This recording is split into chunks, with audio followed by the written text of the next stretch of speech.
My name is Jesse, and I work with small businesses in the government marketplace. You're listening to FedBiz 5, where you get informed, get connected, and get results on everything government contracting. Hello, and welcome to another episode of FedBiz 5. Today, we have with us Cassie Albany, a senior team lead in the processing department at FedBiz Access, working with some of the most prestigious clients. Cassie, welcome to FedBiz 5. Thank you. Thanks for having me today. Glad to be here. Happy to have you. I understand you're going to fill our listeners in on SAM.gov. So let's go ahead and jump right in. What is SAM.gov? So SAM stands for, and I think a lot of people ask, what is SAM? But they don't exactly know what SAM stands for. Right. So I'm going to start with that. It stands for System for Award Management, and it's the official government website used to register entities for government contracts or grants. So when you register, you get a CAGE code, a unique entity ID, and that will showcase your entity within the system. So those two codes and the unique ID are two identifiers in SAM, which if you were to go to the website, you hit the search button, that would be the way to find an entity in SAM, is using a CAGE code or the UEI, how we call it for short. Wonderful. Well, thank you for that clarification. I appreciate it. And I'm sure our listeners will as well. My next question, though, that it leads me to, what is SAM.gov used for? So aside from registering in SAM, registering your entity and getting your CAGE code and UEI, you can also search for contract opportunities right from the home page, and you can search by using keywords or NAICS codes. In addition to that, companies that are looking to work with the federal government, they need a compliant and active registration to be awarded a federal contract. And I think that's not talked about enough. A lot of people think, I'm just going to try and bid on this. Well, you can't. For federal contracts, you actually need your registration to be done, and it has to be done properly, or that could prevent you from getting a contract. And the SAM also has to be renewed yearly and should always be kept up to date so it shows the most current and accurate information. So that could be if you change an email address, or if you change your company's phone number, or maybe you add a different service or product, you always want to make sure you go back into SAM and update it as well. So that sounds like a pretty important thing to kind of stay on track with. Absolutely. I mean, without that, you don't have anything, right? No, not at all. Yeah.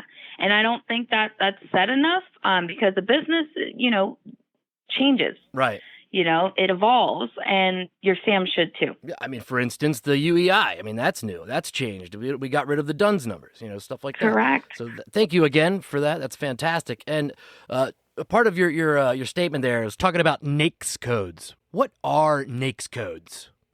So NAICS codes is the North American Industry Classification System, basically describing what a company does. So they're industry codes. They describe a company's either services or products. You can utilize these NAICS codes in your SAM to showcase what you do. Another use for them is contracting officers during their vetting process enter in a specific NAICS code depending on what they're looking for. And whoever has that NAICS code within the SAM shows up in their search results. And that goes both ways. If you're looking for a potential opportunity, like we said earlier, you can type in a NAICS code in the search bar on SAM.gov, and any NAICS code associated to an opportunity is going to pull up. Right. So it's super important to drill down, search through the NAICS census. There is one online to figure out what works for your business, what, products you sell. And NAICS codes can be very broad in the title. So there is descriptions on every NAICS code, and there could be anywhere from 10 to maybe 20, 30 things that fall under one code. So you really have to search, look at the descriptions, and just really drill down your industry, keep it focused, and pop those NAICS codes into SAM so that way they're in there. And you'll be found for an opportunity, or you can go ahead and search for some that are applicable to you. Right. When you say, there's 10 different subcategories basically over one. So that's good advice right there as well. Just to make sure to really hone in on what specifics and not having too much. Yeah. Don't want to be going overboard with your codes and the PSC codes. That's it. But yeah, thank you so much for that information. I know you actually cleared up a couple questions that I had, and I am confident that any questions that our listeners may have had about SAM, you've certainly covered. And thank you so much for coming on and taking the time. Thanks for having me. Take care. If you guys, need me ever again to answer some questions, I'm glad to come back. Absolutely. Appreciate that. Thank you so much. Bye-bye. Thank you. Bye.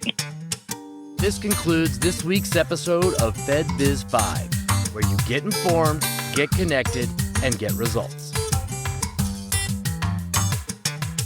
Today's podcast is sponsored by FedBiz Access, government contracting made simple. Visit them at fedbizaccess.com or contact them at 888-299-4498.